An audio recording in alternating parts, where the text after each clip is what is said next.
حرام کی آج 6 تاریخ ہونے جا رہی ہے۔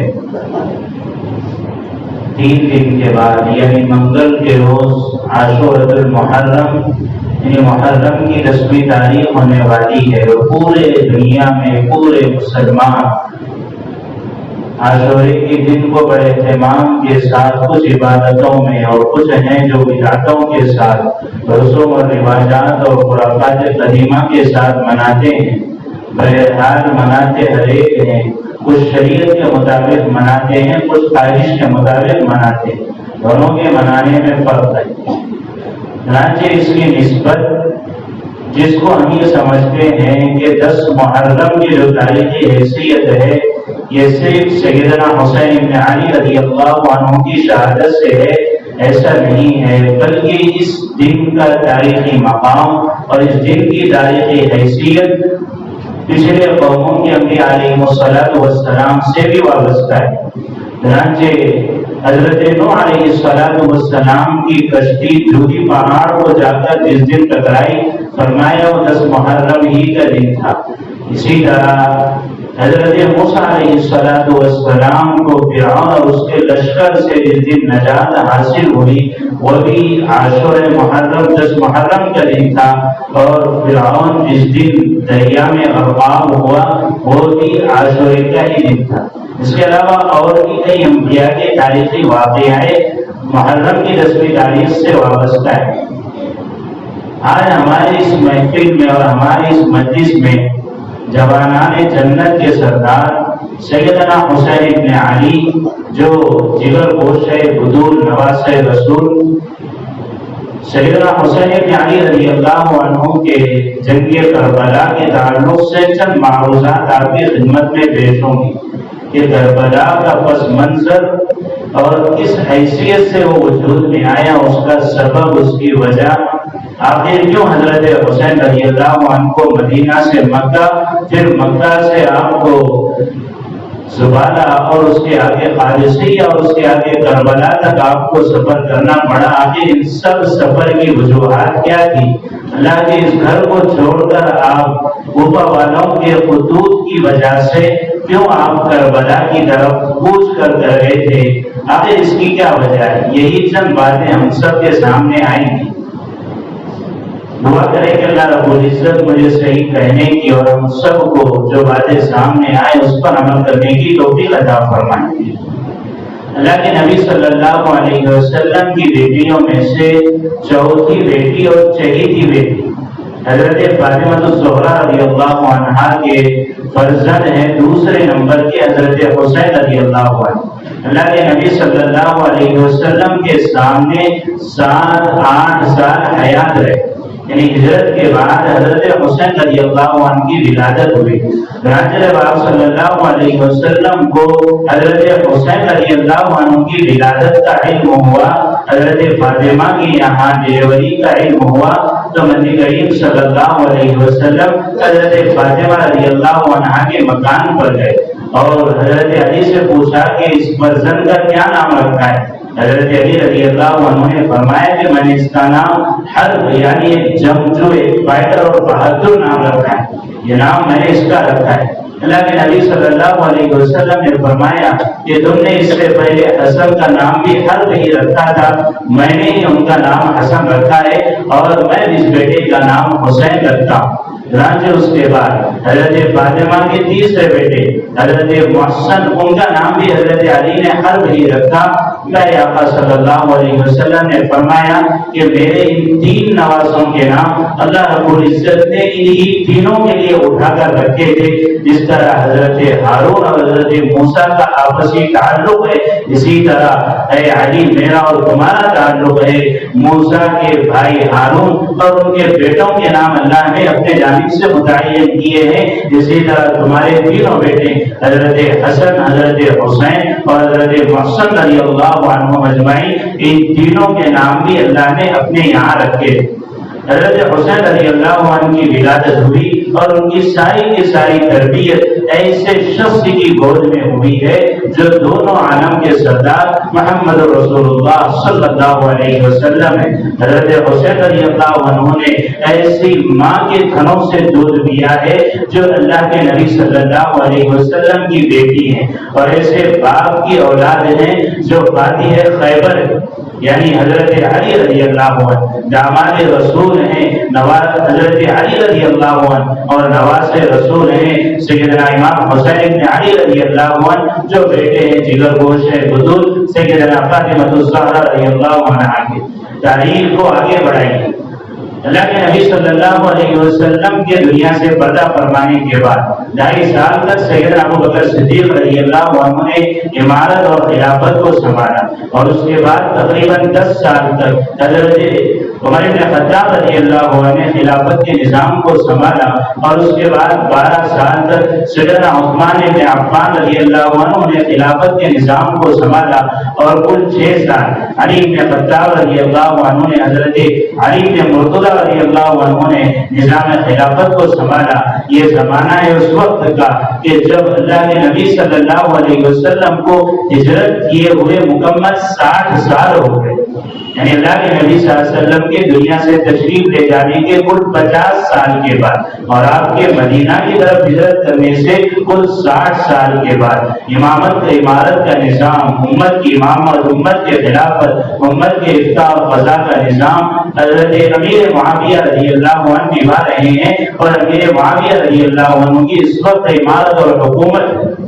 چنانچہ امیر معاویہ رضی اللہ عنہ کے انتقال کے بعد ان کا بیٹا یزید بن معاویہ تخت نشین ہوا۔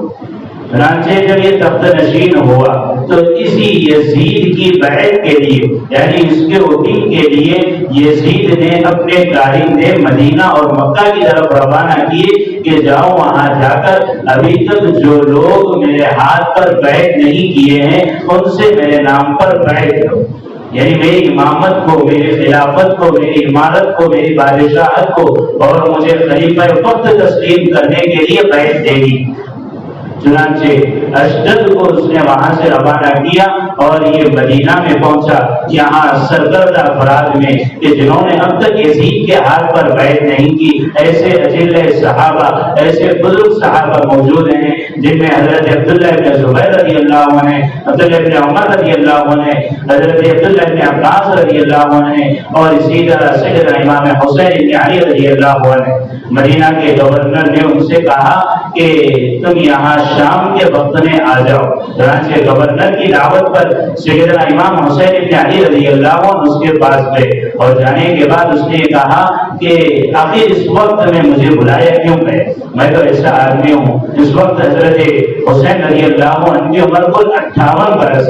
58 سال کے ہیں حضرت حسین رضی اللہ عنہ، اور کہا کہ میں تو ایسا آدمی ہوں، اللہ کے رسول کا نواسا ہوں، اور لوگ میرے پاس آ کر دین اور علم کی تعلیم حاصل کرتے ہیں، قرآن آ کر سیکھتے ہیں، میرے پاس بہت سارے لوگ آ کر دین اور شریعت کی تعلیم حاصل کرتے ہیں۔ میں ایسا آدمی نہیں کہ مجھے رات کی تاریکی میں مجھ سے بیعت دی جائے۔ یہ حضرت حسین رضی اللہ عنہ کا کہنا بالکل صحیح، ان کے عزت کے حساب سے، ان کے مقام کے اعتبار سے، ان کی عظمت اور فضیلت اور حیثیت اور رتبے اور بلندی کے اعتبار سے ان کا یہ کہنا بالکل صحیح ہے۔ انہوں نے مدینہ کے گورنر سے کہا کہ میں رات کے تاریکی میں بیعت نہیں کروں گا، میں مجمع میں علی اعلان سب کے سامنے بیعت کروں گا۔ یہ کہہ کر حضرت حسین رضی اللہ عنہ یہاں سے مکہ مکرمہ کی طرف روانہ ہو گئے، اور مکہ پہنچے ہیں۔ مدینہ کے گورنر کو پتا چلا کہ یہ تو یہاں اس وقت موجود نہیں ہے، تلاشی ہوئی، تحقیق کی گئی تو یہاں موجود نہیں، وہ تو مکہ میں مصروف عبادت ہے، خانہ خدا میں پورے عمل کے ساتھ موجود ہے۔ حضرت حسین بن علی اس وقت مکہ المکرمہ میں ہے۔ یہ بات یاد رہے، امیر معاویہ رضی اللہ عنہ کا انتقال رجب کے مہینے میں ہوا، رجب کی آخری تاریخوں میں۔